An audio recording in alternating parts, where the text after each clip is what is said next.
Welcome or welcome back to Detailed, an original podcast by ARCAT.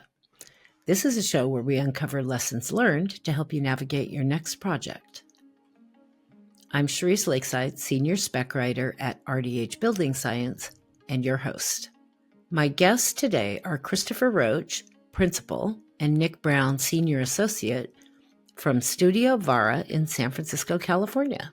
Christopher is a San Francisco-based architect and urbanist with over 25 years of professional experience and a deep commitment to both the craft and the intellectual ambition of architecture. Before co-founding Studio VARA, Christopher worked at several notable offices in San Francisco, Austin, and Germany, and has engaged with a wide range of project types from custom residences and affordable housing to commercial offices and academic institutions. Nick's wide range of positions within the architectural profession has provided him with a well-rounded base of experience to conceive and execute projects with short timeframes and limited budgets. Nick has worked at Studio VARA since 2015, bringing his expertise to commercial and multifamily projects in San Francisco, Oakland, and the Peninsula. The project we will be talking about today is the Sister Lillian Murphy Community in San Francisco. The Sister Lillian Murphy Community is a vibrant, pedestrian-friendly housing development nestled in the heart of San Francisco's Mission Bay neighborhood. Designed by Studio VARA in collaboration with Paulett Taggart Architects, the multifamily block is part of a 152-unit affordable housing project for Mercy Housing. Its striking facade, colorful material palette, and four-block design harmonize with neighboring townhomes across a shared pedestrian walkway. Now, let's get into the details.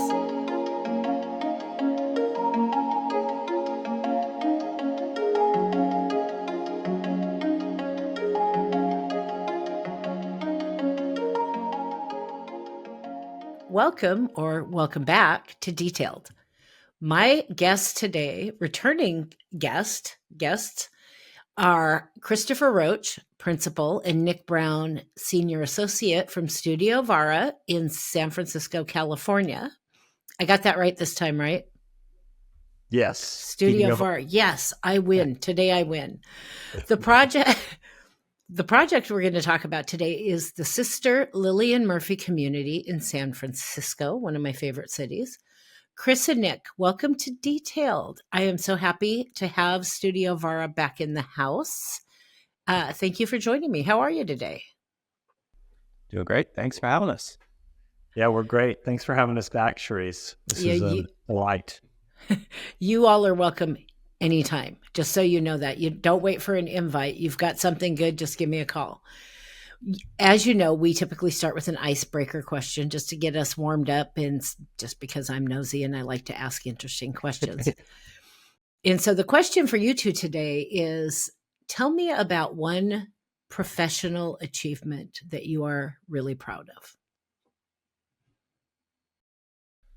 Well, one of my first architecture jobs after grad school was working for the nonprofit Architecture for Humanity, and I helped them write their book, Design Like You Give a Damn 2, which focused on a lot of different things, but I mainly worked on the housing chapter, and so now it's really exciting to do projects that perhaps could have ended up in that book. Just so you know, I followed that account on Twitter for a really long time. Yeah. Okay, so yeah, your turn. Mine's much more superficial.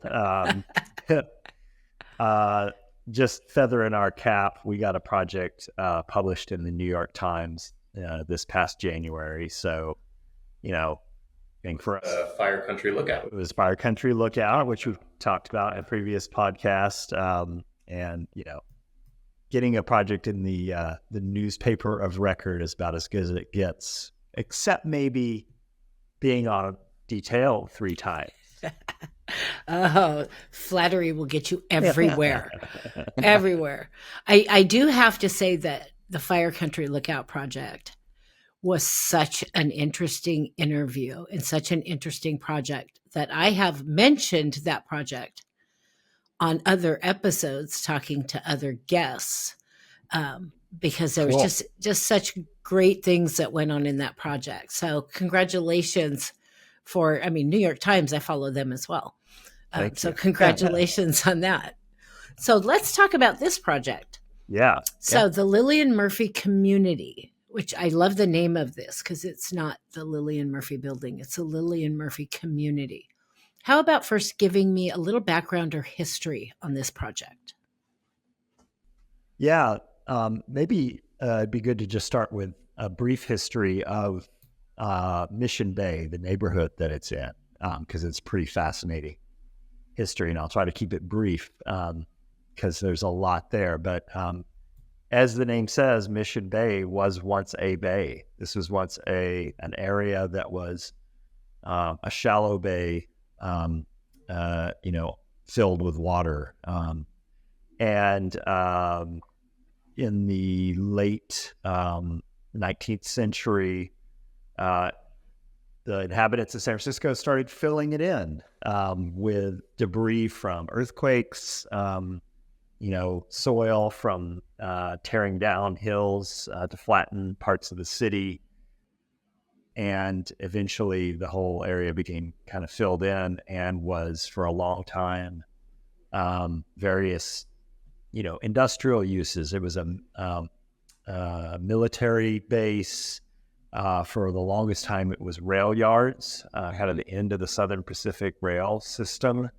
And so all kinds of wonderful toxic things were, buried and dumped into the soil, which, eventually started to be used, to build structures and whatnot.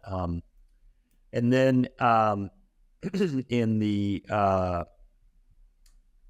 1980s, 1990s, the city initiated a master plan to redevelop this entire area. I can't remember the acreage off the top of my head, but a huge new piece of San Francisco fabric to be developed.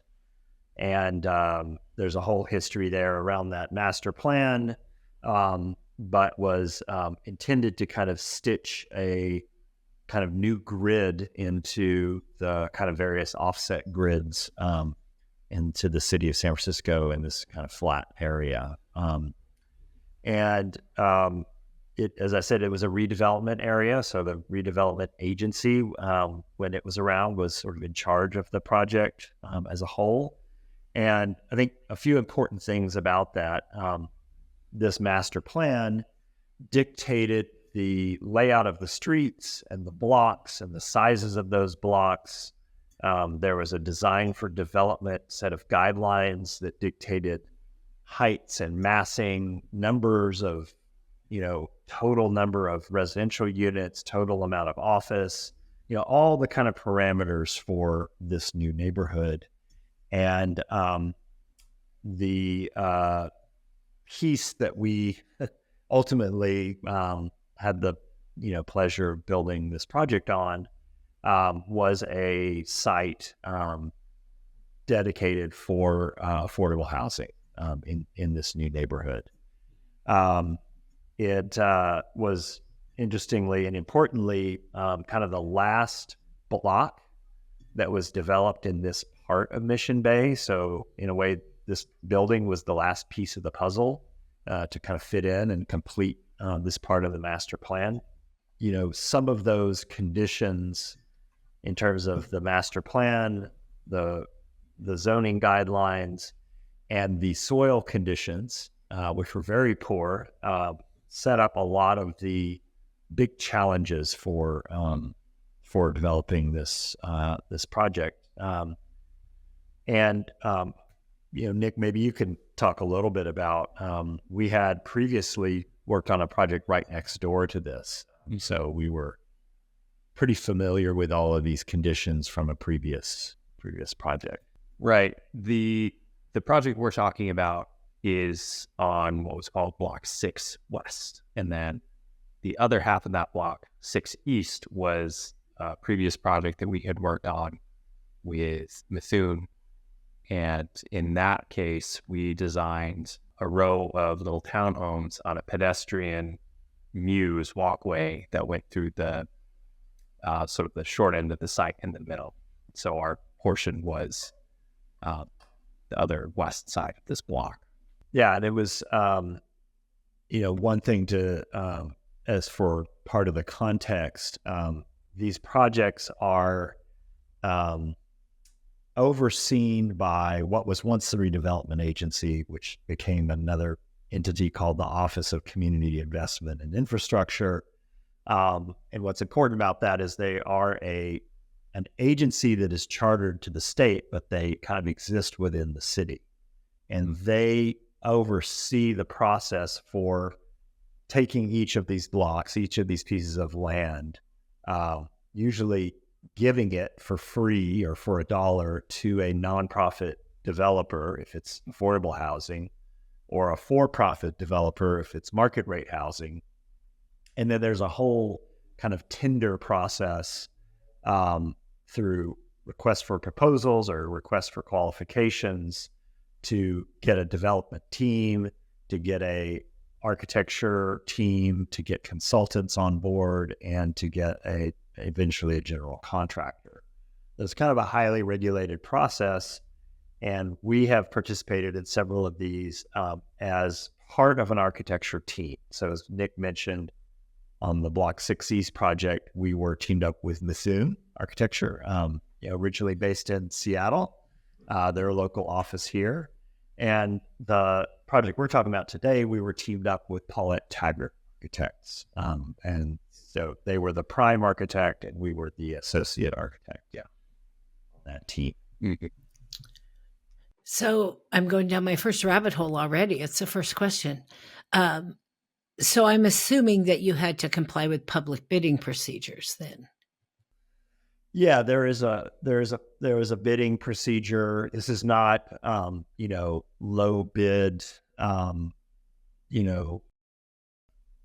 completely based on kind of lowest qualified bid. But it is, as I said, the RFP or RFQ process is administered by the agency. The developer, who's usually brought on board first, actually issues that RFP or RFQ. A bunch of different, professionals respond to it. They create a short list, usually have interviews, and then they select, an architecture firm. And sometimes the prime architecture firm is selected first, and then a second associate architect and consultants are second. Sometimes the prime and the associate architect go together as a team. There's a lot of different ways that it happened. But what's important is that because there is a lot of public funding for these affordable housing projects, so the redevelopment agency was providing the majority of the funding for this project. They have a fiduciary duty to make sure that some of that money goes back into our community, goes back into local and especially small local or disadvantaged local businesses.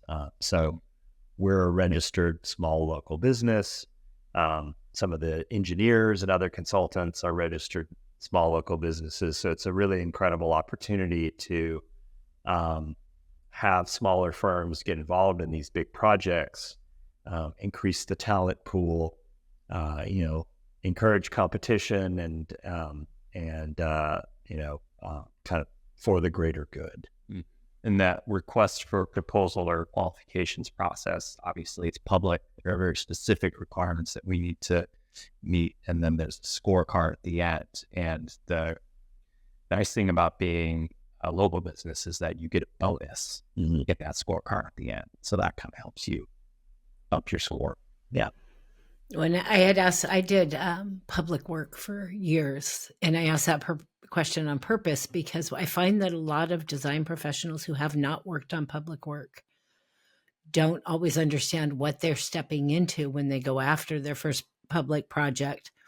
And oftentimes they find out after they've signed a contract that, wait, there's all these extra layers of things you need to do on any level of public project because of that fiduciary duty to the taxpayers where the money's coming from.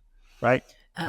And so I had to throw that one in there because it's one of those things I wish everybody in our industry understood better, because I see so many design professionals get blindsided and they're not ready and prepared to meet all of those, public requirements that are necessary. I just did a project in California, and you guys are extra special. Yes, in California. I have the public contracting code behind me on my shelf right now. And I got that and I just went, oh my, and I know what I'm looking for. It's like 300 pages of, I think I'm going to run away from home is what I felt when I looked at that. So let's talk about the building. Yeah. This is a very interesting, unique, and large building. Before we get into specifics in certain areas, give me a broad description of the overall building design. So the easiest explanation is that it's basically a donut. Within that donut, there are different blocks of massings to break down the building. And there are a few different heights. We have 4 stories at the pedestrian views, and then we kind of step up around the building as we get to the main stair tower, which is kind of the main jewelry piece at the end of a view corridor within the urban context. We have a central courtyard in the middle, and then there's parking and a podium, and then there's another courtyard up at the top of that parking podium. Yeah, as Nick's saying, it's this this donut, or some would call like a perimeter block, starts from just the sheer size of the lot that we're given. I mean, this is one of the outcomes of that master plan and that design for development. And some critiques of Mission Bay and this type of development are that these blocks are really big. The buildings are pretty large and they're bulky. And part of that is, the economics of development kind of require a building of a certain size for everything to kind of pencil out, for the kind of baseline costs to be amortized over enough units for the building to make sense financially. And that's kind of what, real estate, kind of drives architecture in this sense. So we're given this large block. We have to, get housing in and create some open space. And, because of the conditions around the edge of the block, we're usually starting with this donut, as Nick says, this perimeter block. But then the real design opportunity came in. How do we kind of break that down? How do we create some porosity? How do we give each side of that block some character that responds to its particular context and those conditions? And that's really where the kind of kernel of the larger architectural strategy came from. I have to say that I was really surprised when I'm looking at the pictures. I'm not reading emails when you see me look to the side or, checking my Twitter. I'm looking at pictures of the building. In my experience, I've done some affordable housing work in the past as well. And because it's affordable housing, it tends to just be a big square building. Yeah. And the first thing that jumped out at me, because I'd read the description before I looked at the pictures, was that doesn't look like an affordable housing project. Yeah. And I love that, I love the fact that, I think everybody, needs to feel a certain way where they live and not have something that makes them feel less than. Yeah. And so I was just really impressed with that. It's like, wow, I kind of want to live there. Except for I can't afford to live in San Francisco. Yeah, we've heard that from many people, which is always really nice. Yeah, it's I think it is a testament to the way that affordable housing in San Francisco and, you know, the Bay Area, I think is a little unique. You know, we have national conferences, and we hosted the AI National Conference last year. You know, we've had lots of people come from all over the country, architects, you know, other designers. And that is pretty common in terms of a reaction. You know, when we take them to these buildings and give them tours, they're like, I cannot believe that's affordable housing. I mean, even people who live here who are lay people, you know, say the same thing.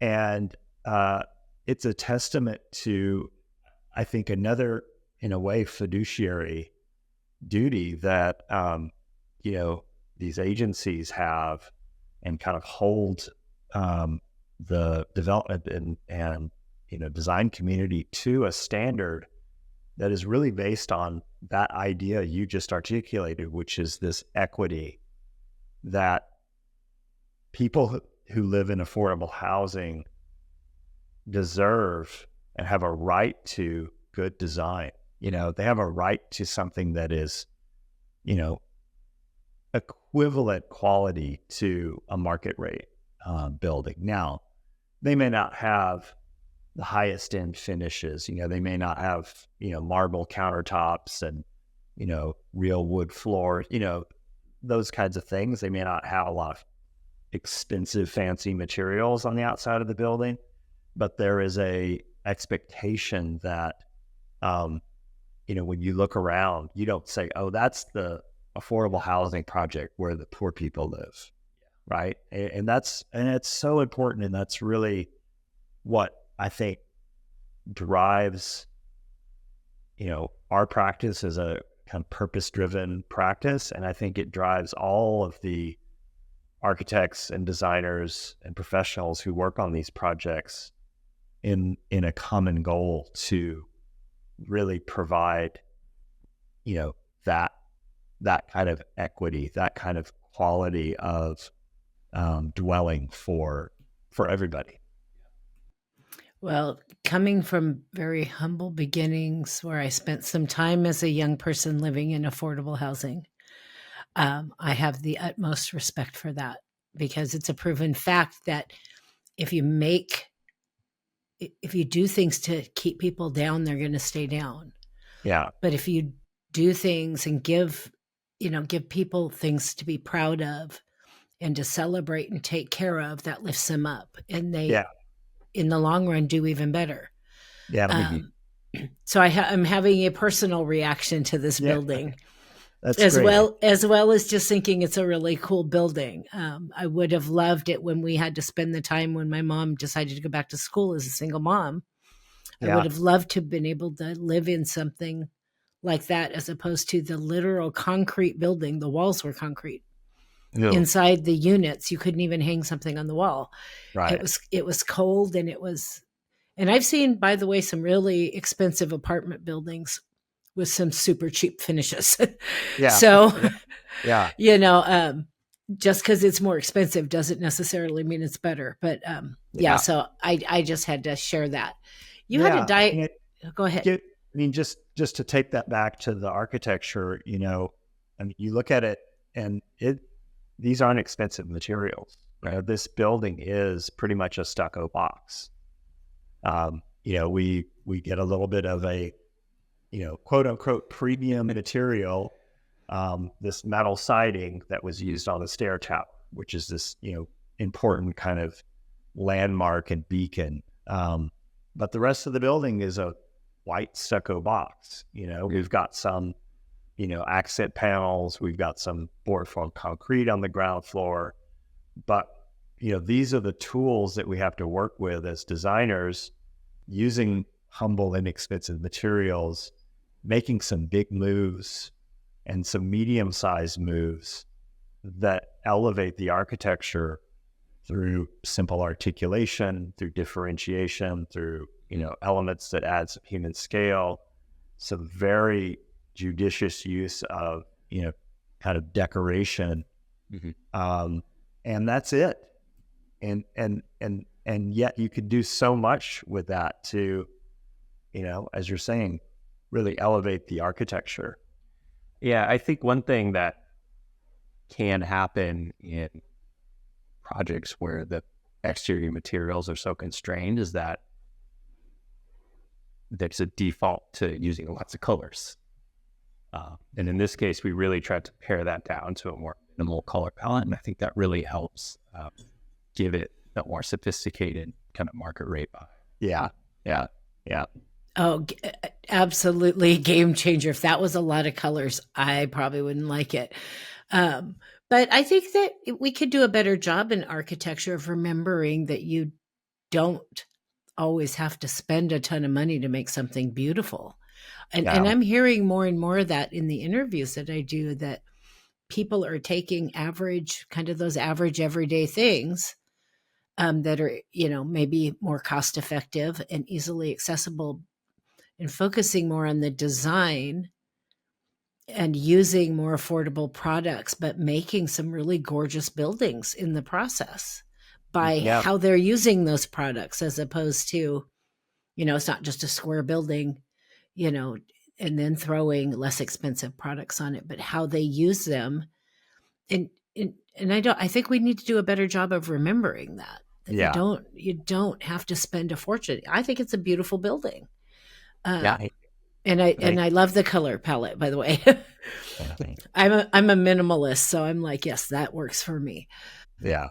You had a diagram on your website, and I was just curious about it. It just drew my attention. It had a list of measures for this building and a couple examples for our listeners. Measure 1, design for integration. Measure 2, design for equitable communities. Measure 3, design for ecosystems, and so on. There was like 10 or 12 of them, I think. 10 in all. I actually know that. Tell me a little bit about that and how this list of measures played into your design process. It just felt like a thing that you were using to, bring all the thoughts and ideas together. Yeah, well, full disclosure, that was generated to apply for an AIA award. So that AIA has now a kind of standard application. Mm-hmm. They call it the common application format, whether you're applying for AIA San Francisco, AIA California, AIA National, which, by the way, we've won all 3 with this building. So the nice thing is you only have to fill out the application once, and you just, submit it as much as you want. So that's what drove that, the format and the kind of content of that graphic. But I mean, Nick, I think, more importantly, it just put things strategies and design ideas and initiatives into something that, was easy to kind of codify. Mm-hmm. Yeah, it's nice to be able to quantify and list all the things that you've done in the course of a 3 or 4 year project that contribute to that end product. Yeah. And the idea is that, design excellence is not just aesthetics. Design excellence also encompasses, performance or across a wider gamut of factors, from how we're affecting our planet, how we're affecting our urban and neighborhood context. What is the internal environment that we're creating for people, and how do we even foster social interaction and social infrastructure? So that's the intent of that kind of metric across all of those different factors. Mm-hmm. I think if I was you, I would probably use that as like a skeleton for every project going forward. Are we thinking about these different component areas on this new? I was just, it just that particular document really jumped out at me, that you were looking at all of those things, or you had looked at all of those things throughout the course of this project. And I thought, what a great guideline. Absolutely. I mean, check yourself, Right. It's not only a retroactive measure of what we achieved, but a proactive framework for how we generate a project. We need to be thinking about all of those things from the beginning, and approaching design holistically in that sense. So, So we've touched on it a little bit, but tell me about who this building will serve. So this project was designed to be affordable housing, 100% affordable housing. It's got 152 units. The developer was Mercy Housing, who was a great partner throughout the process. And the people that are living there are making about 40 to 80% of the area income. So not super low affordable, it's geared more towards families. So there were a lot more 2-bedroom, 3-bedroom units. There was even a 4-bedroom and a 5-bedroom unit, which is pretty unique. And it was also meant to serve the greater community of Mission Bay and Mercy's other housing projects in the area. So it has a child care center, a music school for kids. There's a pretty large and publicly accessible community room that is available for anybody in the community to rent and use if they want to. Yeah, it's what's great about these affordable housing projects is they're often there's different levels of amount of support that the building developer and or operator is providing to the residents, but in general, there's much more of a robust set of amenities and ground floor programs than even like a market rate project. Usually, it's not just we're putting a bunch of housing in and a lobby so you can get to the elevators and get up to your units, and maybe a gym and some retail on the ground floor. There's a very thoughtful and robust mix of support and services and amenities for the residents, but also for the greater community, so that those residents and this community is not isolated. So as Nick said, there's a community room, which is mainly for the use of the residents or the residents of this building and Mercy's other buildings in the area. But it's also open to the neighborhood, and they will host events in that community room. I think they have a voting, polling station there from time to time. So it's got a bit of an outward facing component. The childcare, that's not necessarily for building residents only. And then there's a really cool music school called Blue Bear School of Music, which is also completely, outwardly focused. So it's an incredible kind of ecology of uses and activities that activate the ground floor. I think you guys need to come up to Portland and talk to some people up here about Sure. what they could be doing. I'm going to make some calls. Go call these people. We're happy to give, of course. Yeah. Okay. Well, next time I'm in San Francisco, I'm going to call you because I want to see. Let us know. I leave tomorrow for LA, but that's a little bit further away. I probably don't have time to stop by. Let's get into some specifics about this project. Let's start with the site. What did you have to work with here for this site? And were there any unique challenges fitting this uniquely shaped building or donut?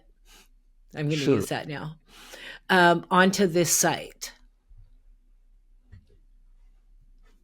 Well, we've already talked about sort of the challenges of having such a large piece of property. The site was delivered vacant, so there was nothing there to begin with. The conditions on the sides of the building, we had market rate housing on the West. That's right. And then there is a children's playground to the north. To the east is our previous project that we did with Methune. And then to the south is Mission Bay Boulevard, which has a nice greenway down the center of it. One of the biggest issues with Mission Bay is the soils. Because it was a bay, because all the dirt there is fill, you don't have a stable foundation. So you need to drill piles down to, it's not bedrock, it's the mud, right?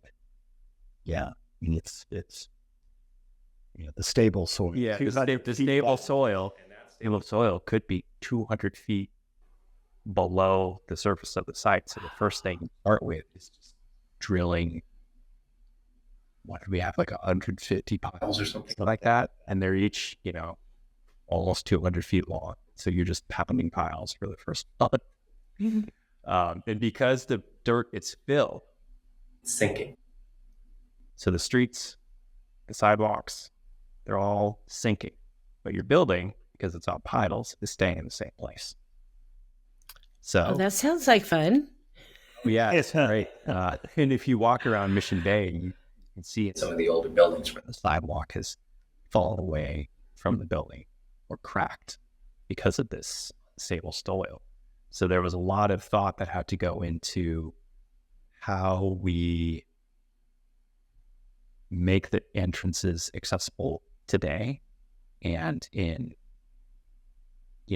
10, 15, 20 years when the soil has dropped 5, 6, 7, 8 inches. Sometimes a foot. Yeah. In some cases, the site and the dirt go up a little bit, so you almost never know what you're going to get. We had to do things like sandset pavers that could be reset and realigned. We buried steps in some of the entrances. We have steel bridges that cross over landscaping to the sidewalk and the pedestrian use to make up that difference that we might have. We had to hang all the plumbing, and utilities. Anything that was underneath the foundation has to be hung from that foundation because the soil drops away and won't support the pipes.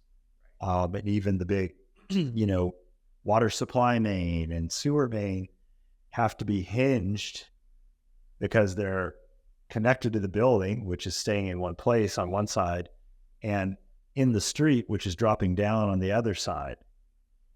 So it's an incredibly complex interface between the building and the surrounding sidewalks and utilities and planting. That was it's kind of like a constantly moving target. So that was a huge, unique challenge due to this particular site. And then the soils are corrosive because past industrial and military uses. So you need to do a lot of cathode protection, and there's methane gas in the soil, so you need to pipe that out, expel it above the building. Well, this kind of goes on. Wow, sounds like a wonderful place to build, right? Well, I'm just sitting here thinking, I'm not even going to ask about cost. I just won't. But burying stairs, that's genius.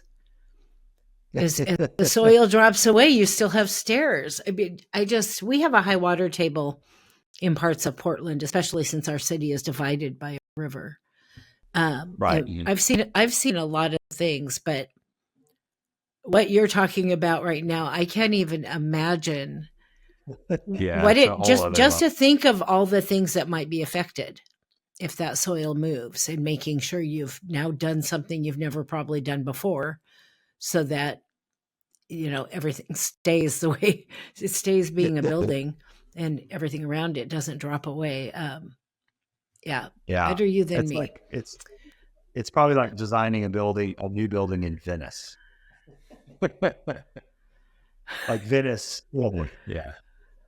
Right. Yeah. Well, I would imagine there's some really valuable knowledge you gained for any other building that you do in San Francisco because you have gone through that most people are not going to have. Yeah. Mhm. Yeah. I mean, there are other areas of the city and certainly the Bay Area at large that are on this kind of fill.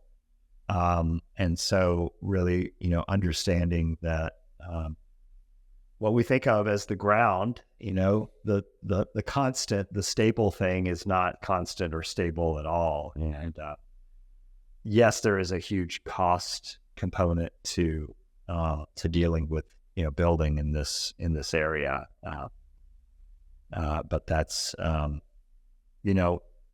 we run out of the land that's easy to build on, we end up having to build on land that's not quite so easy to build on. So, Well, and it may be a lot of cost up front, but you're spending money on things that are going to make that building last a whole lot longer, right, which is more sustainable. The longer a building, it's what good does it do to cheap out in some of those areas and then have to be doing major repairs or building a new building in a short period of time. I'm sure you've heard the news about Millennium Tower and how it's tilting just a little bit. They used a mat slab foundation instead of drilling piles. So it could come up. Yeah. Nobody wants to be that architect. No. Before we get into features of the building, are there any site features or amenities that you'd like to highlight that you did as a part of this project? I mean, I think back to what Nick was saying about, the kind of 4 different conditions around the perimeter of the site. And those really drove how we have to say, Paulett Taggart Architects, they generated the initial kind of massing and strategy, architectural strategy for this. And, we came in and helped develop that and filled it in. So it was a collective effort, but, the fact that because there's this children's park, a kind of much more public space to the north, and this linear park, in Mission Bay Boulevard to the south, which by the way has an amazing food truck park that was supposed to be temporary and has now been there for, 10 years probably. The building actually has 2 entries. It has 2 lobbies. It has a main lobby on the north and has a kind of secondary lobby on the south. And what's wonderful about that is that it creates multiple points of access into the building. And then on top of that, our wing on the pedestrian views has stoops. So the ground level units all have entries from that pedestrian views. There's a couple of units on the west side that also have these stoops. And so, again, we have this building that has multiple points of entry, has these 4 different kind of blocks, and it really kind of creates this much more porous and interconnected social life for the building versus, your kind of standard building where you have 1 entry and 1 lobby and everybody goes in there and goes up the elevator and down the double loaded corridors to their units. That response to these site conditions really set up the building to have this really, I think, wonderful and unique level of access and circulation. Yeah, and breaking up the massing really allows people to kind of get a slice of the view inside to the courtyard, and the interior courtyard then slices out to the surrounding community and neighborhood, which really helps. Yeah. If I understood correctly, you've got these 4 building blocks. Okay. What made you choose to organize the building in this way, as opposed to that square box we would typically see, especially in affordable housing? PTA chose that strategy largely to respond to community concerns about things we talked about before, like the buildings being too large and monolithic, and they really wanted to break that massing down, give those little slices of views and connections into and outside. Yeah. And that not only broke the building down into these physical masses, but as we were alluding to earlier, with all the different entries and each of those masses having a slightly kind of different character, different heights, it creates these sort of sub-communities within the building, and if you think of, the scales of association, coming from the neighborhood in, you have everybody who lives and works in the building. Then you have people who live in each of the 4 blocks. And then you have, the floor level, I'm on level 4 within the West Block, and so you've got maybe 8 or 10 units that are within that sub-community. And so you have this opportunity to,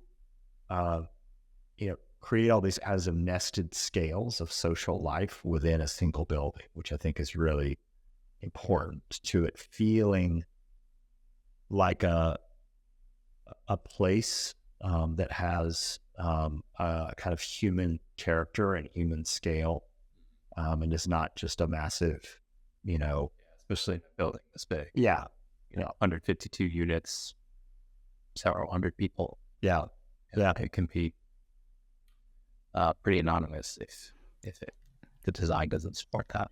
Yeah. That's exactly what I was thinking, because really feels like it contributes to getting to know your neighbors and building a community, which makes you feel like you're building a home, in your life. So, yeah, I love that, because I've been in those buildings. Up the elevator to your unit, you never see anybody else. You don't even know who lives next door. I don't think that's good for anybody. Yeah. Tell me about the exterior enclosure and facade design a little bit. The materials you used, the aesthetics you were trying to achieve. So as I said before, we were going for more of a restrained, sophisticated color palette to kind of offset the humbler materials that we're often forced to use in affordable housing projects. And those materials are stucco. We have fiber cement board, either as panel or lap siding. We have corrugated metal as our premium material. And then a little bit of board form concrete and aluminum storefronts on the ground floor. So limited palette, but, deployed in a way that leverages the kind of articulation that differentiates each of the masses. One of the most sort of recognizable examples of that is the southern wing of the building, or the southern block, has this series of kind of rotated and offset bay windows, almost this kind of, Lego or Minecraft kind of, building block,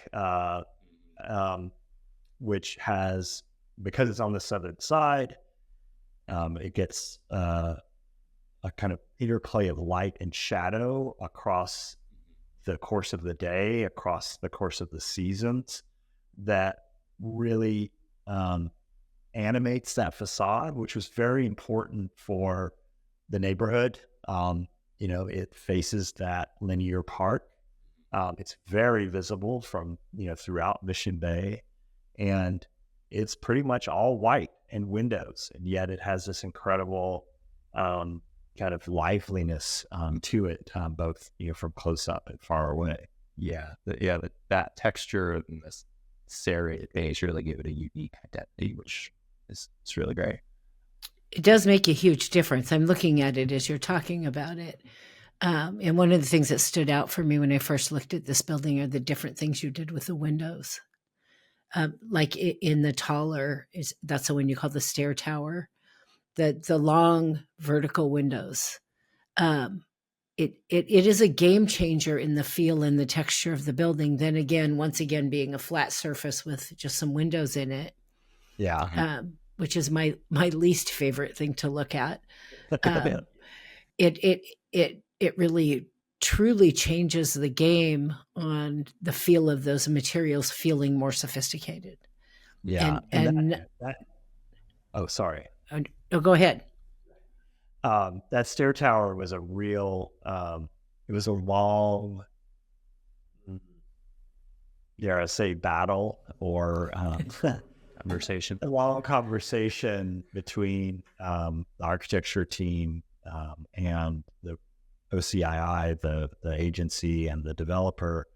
There was a lot of pressure put on that corner of the building because it's actually at the end of a long axis street from the north side of Mission Bay across the channel. Mm-hmm. And some of the architects on the agency side were very fixated on that corner being this landmark, this monument to kind of mark the end of that axis. And there was a camp that was very set on the idea that that corner should be the living rooms of a bunch of units with big windows and lots of glass. And PTA, to their credit, and, we really backed them up in this, said, you might do that in a market rate building. You have the premium units right there on the corner and they have the most glass and they have these amazing views. But in the name of something more collective, in the name of making this not just about, this kind of hierarchy, we're going to make that this stair tower.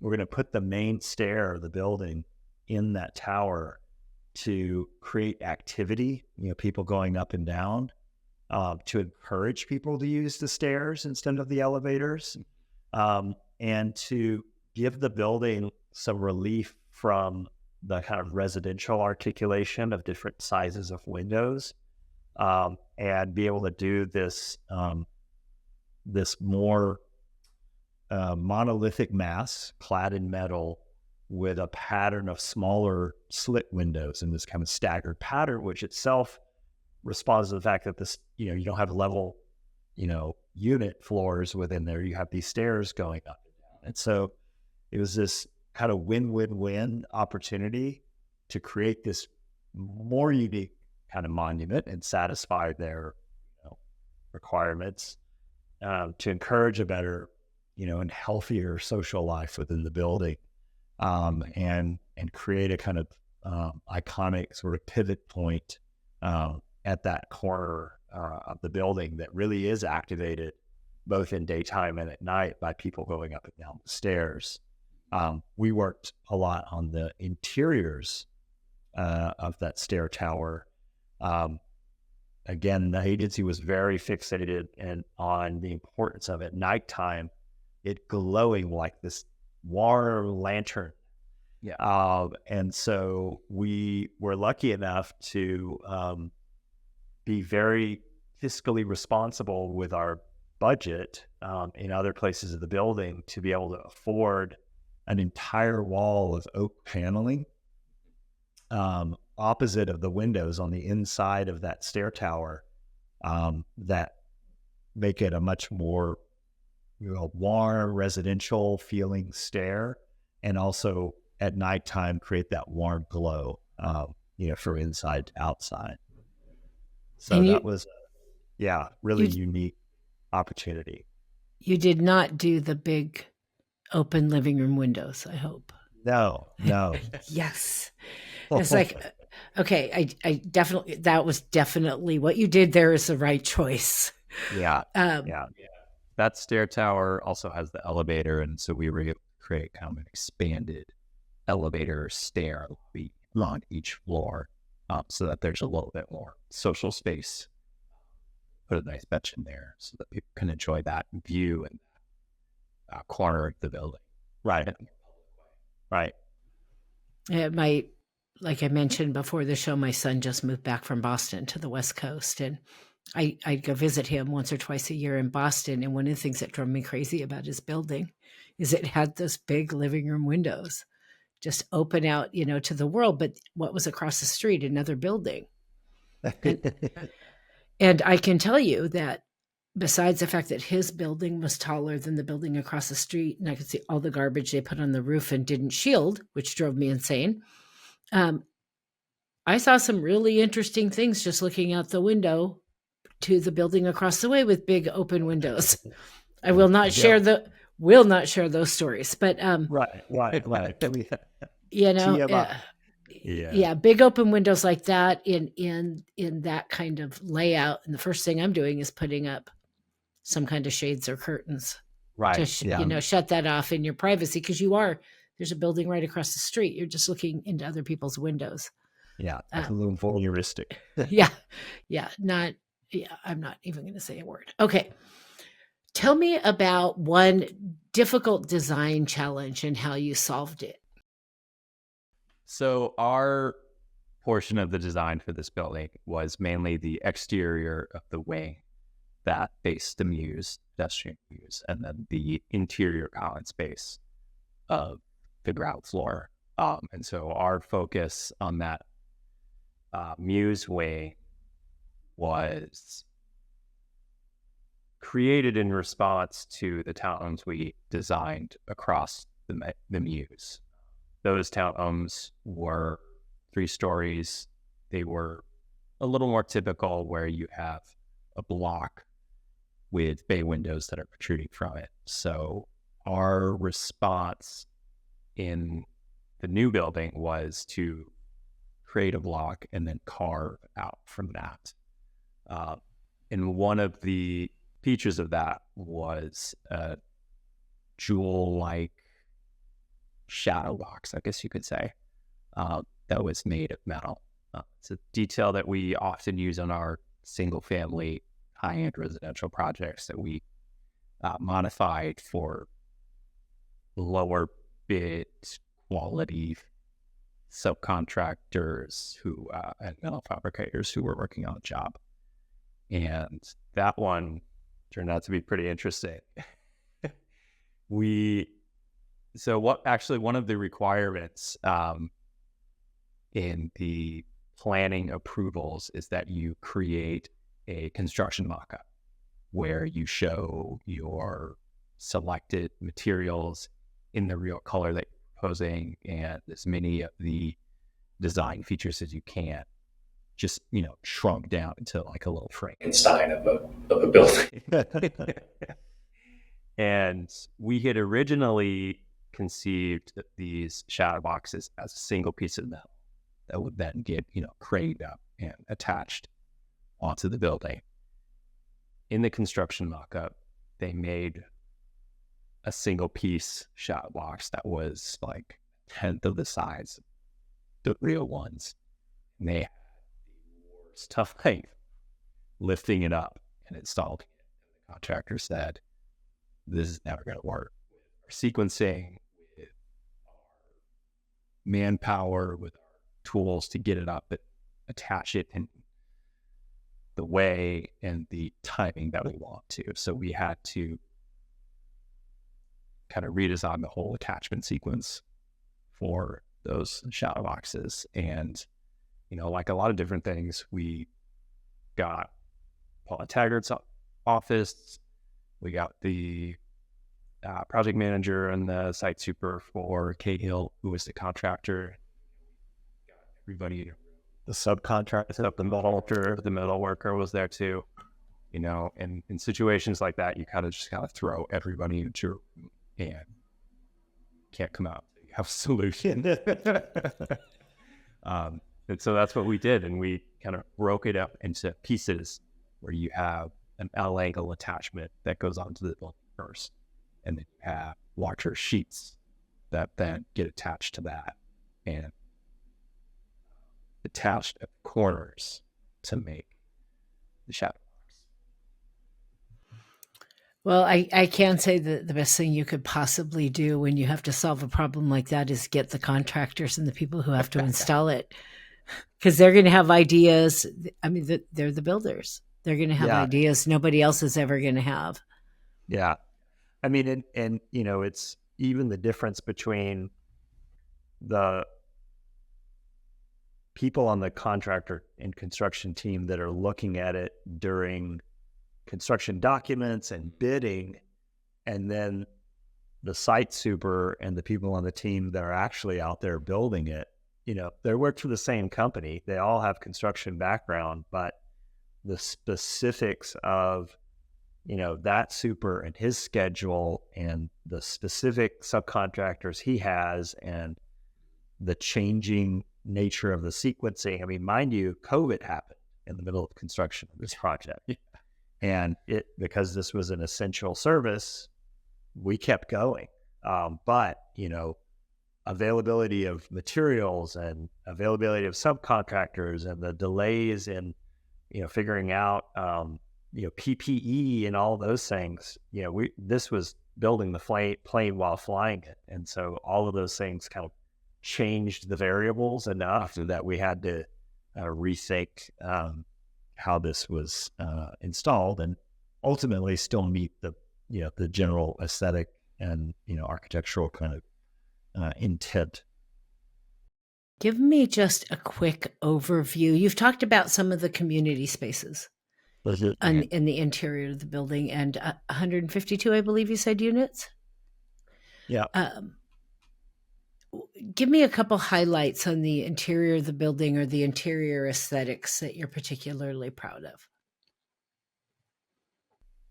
So just for a rundown of the spaces, there are 2 lobbies. One of them is a larger main lobby with mailboxes that fronts onto the property management offices. And on the other side of the building is the smaller elevator lobby, and that connects to resident services office, community room, small kitchen, and a teen room. And the concept behind the design of those spaces was this idea of welcome, something that was a little more softer, warmer, more welcoming. We achieved that through using oak paneling and wood felt products from 3form for sound attenuation, and then colored plastic lamp panels as an accent and a pop. And then we also integrated these little display spaces and vitrines into the millwork so that the residents and the property manager can change the displays out based on the seasons, events, and really give the building residents and users a way to personalize those spaces. Yeah, it was a fun opportunity for us. I think we've mentioned previously that as a practice, we're interdisciplinary. We actually have an interiors group within the practice, and can procure furniture and all those things. And this is a nice opportunity for us to bring that unique expertise and sensibility, especially from our more single family homes, to this multifamily building, and give it at least a little bit of that single family vibe. This oak, this white oak that we use in some of our single family is that white oak that we used in this building, and it does kind of elevate in a very judicious deployment of these materials to get away from a kind of institutional or even a kind of sort of slick market rate feel, to make it feel homey. And Nick had the unique kind of opportunity to design an acoustical art piece. Yeah. In the main lobby, obviously sound is a big issue because there's concrete floors, lots of hard surfaces. So we have acoustic plaster on the ceiling. Acoustic engineer wanted a little bit more sound attenuation on the walls. So we used the 3form panels to do this peaks and valleys art installation. And the peaks roughly correlate to braille for the words wall. Very cool. So, what would you say is your number one biggest lesson learned from this project that will make you a better architect on the next one?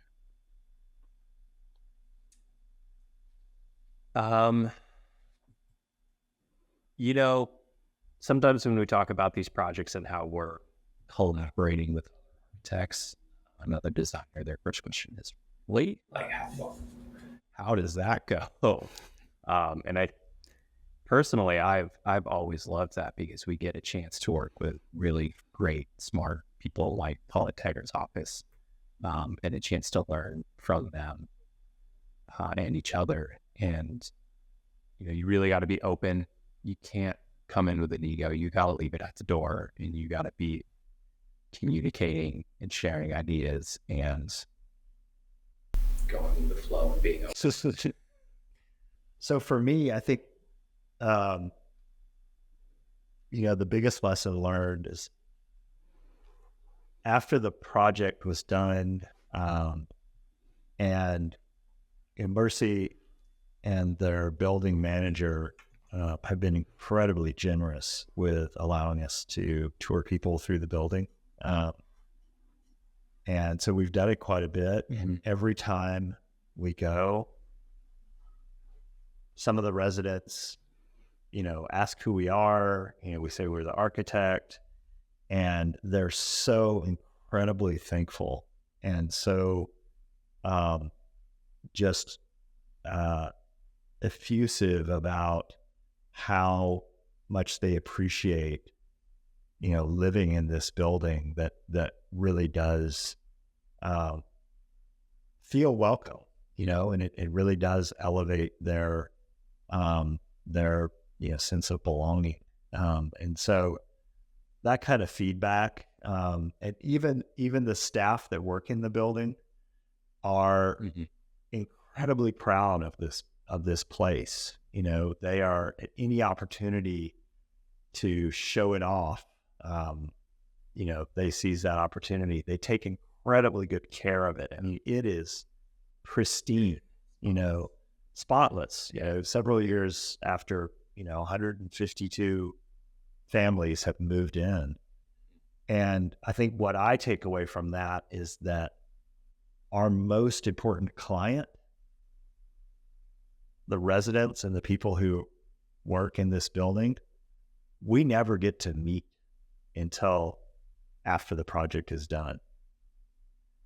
Of course, the developer is our client, the agency is our client, but our real true client are the people who are going to live and work in this building, and thinking about them as we do the next project and the next project, and actually, as professionals, understanding that we have to advocate for them. We have to think about that client that has no voice and give them a voice in the design process and in the, development and construction process. That was a really incredible lesson, I think, that I've learned from doing this and other projects like it. That's a pretty big lesson. And you just said something that kind of jumped into my ears. You said, sometime later, I'm not sure exactly when this building opened, but the building is spotless. It's one more example of when you feel like you're a part of your community and you have this lovely thing that feels like home. You take care of it. You level up. And going, you having the opportunity to go back and really see that and talk to the people. And I think that architects could do more of talking to the users after they've moved in and getting that feedback and what works and what doesn't and what do you love, I think is something that definitely will make you a better architect and make you look at the things you do differently. Yeah, absolutely. Closing that loop, we don't have a formal post-occupancy evaluation process in our office yet. We're working on that and working on, how we would understand and deploy that across many different project types, from, these multifamily projects to our single family projects, because that feedback loop, and understanding a year, 2 years, 3 years. I mean, this building was leased up in 2021, so 3 years later, understanding what happened, how now they have to power wash the white pavers that are in the courtyard, which are beautiful, but maybe the next time we wouldn't use white. That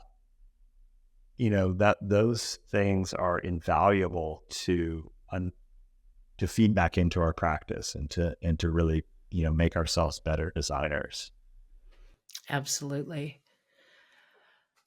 Before we get to our 2 closing questions, tell me what you're going to be coming back to talk to me about. What is Studio VARA working on? Yeah, I'm just going to set it up right there. Future date. Great. What are you working on now that we look forward to you winning some more awards on? Right. Oh, I'll take it. So actually, Nick and I and some folks here are working on another team. This time it's an architecture, 2 architects. It's us and EHDD, another excellent local firm that I used to work for back in the day, and a general contractor, Bogart Construction, on a design build educator workforce housing project in Santa Cruz.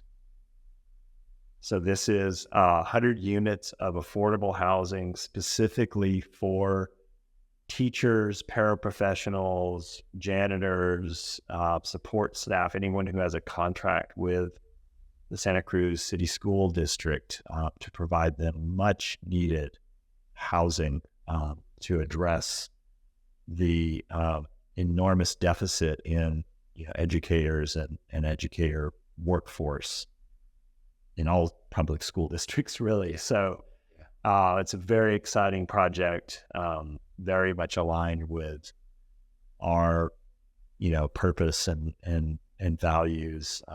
I'm personally very connected to it. I'm married to a public school educator. Nick's married to an educator. Yeah. So this is really like right from the heart. So we just, we're in the entitlements process for that. So a few years from now, we'll be ready to come back with that one. Well, I plan to still be here a few years from now calling you up because that sounds really interesting and unique. You'll have 2 million unique viewers by then, for sure. Absolutely. I'm not happy till I achieve total world domination. So we always close with a broad industry kind of type of question, a broader industry type of question, and then our closing question everybody gets. You have mentioned a number of projects now where you have teamed with another firm. If I came to you and said, I'm going to go think about teaming with another firm, what's the best piece of advice you would give me to be successful in doing that?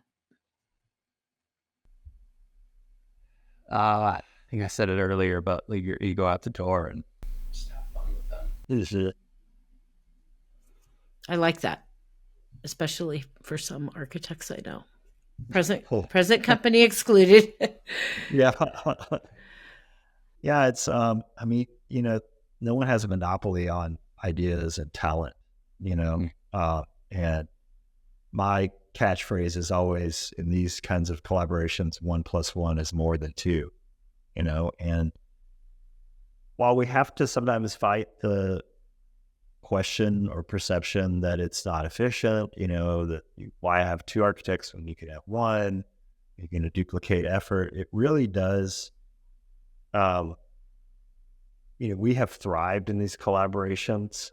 Both firms have benefited from just a broader range of personal and professional experience that 2 firms bring to it, the kind of collective intelligence, even the redundancy, sometimes of staff. I mean, we have had projects where, we were the associate architect, the prime architect, lost some staff that were, taking the project through construction.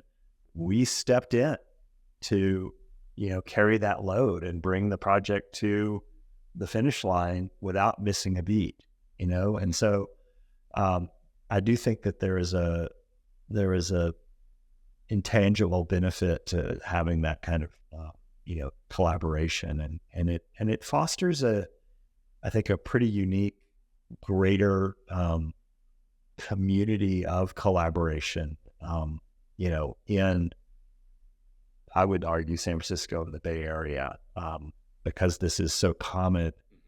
There is a collegiality. Of course, we compete with each other, for these projects, but we also cooperate. We collaborate. We support each other. We know that, as we elevate, it elevates everybody else's game. I call it co-opetition. And it really is I think for the greater good. Yeah, it really helps the community of architects develop a camaraderie that you can't fake in any other way, except when you're like in the trenches trying to figure something out. That might, yeah. Oh, I have seen some, longer term firms that I think if you get too siloed, it starts showing in your work. Well, if I can go down a street and pull your building out of the block every single time, then you're probably not innovating. Yeah. And you're not getting fresh perspectives. And, maybe you can't afford to go hire staff to get all of that, but you start partnering with other people and you're automatically, there's a benefit you're getting right away. Yeah. Final question. Everybody gets this one on every episode, so there is no escaping it, just so you know. I hope that we all want to live a life that leaves some kind of contribution to make the world a better place. So personal or professional, there's no right answer here. And it doesn't have to be a huge answer, but what do you hope your impact will be? Who wants to take this really easy question on first? I'll go ahead and answer first. I think professionally, I always want to do affordable housing at projects like this, because my biggest goals is to leave a positive impact on the built environment, especially for people who can't usually afford design. I can guarantee you, having walked that path, that you have done that here. Yeah. Cherise, I'm going to just rearticulate my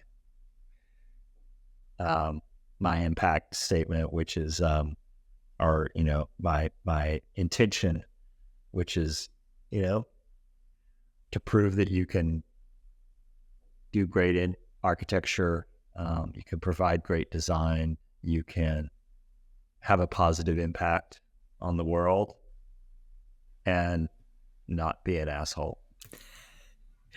This is why you guys are always welcome on this show. Quick funny story, because I know you have to go, but when I was raising my kids, your kids go through moments where they face challenges, and those are teaching moments where you can either teach them to be good people or not. And I used to tell my kids all the time, in dealing with other people, you can't discriminate against whether somebody is black, white, or brown, or whether they're skinny or fat or gay or straight, or all of those kinds of things. You don't get to do that, because then you have to face me, and that's not going to be pretty. The one area you are allowed to discriminate, if you can verify it first, because there could be good reasons for it, is whether or not somebody's an asshole. That one, but there are good people in every walk of life, and you need to be open-minded. And I'm Right. proud to say that I have raised kids that are very, very much open-minded. But so your mission statement for life is spot on. Thank you. I'm going to have a sign made over the back of so it shows on every episode, don't be an asshole. No assholes. Yeah. No. Gentlemen, it is always a pleasure. I hope I don't have to wait 3 or 4 years for that project to have you back on the show. Thank you for taking time out of your busy schedules to come talk to me about another outstanding building. I can't wait to see what you do next. Thank you, Cherise. It's always a pleasure. We'll keep coming back, knocking on your door. So Yes.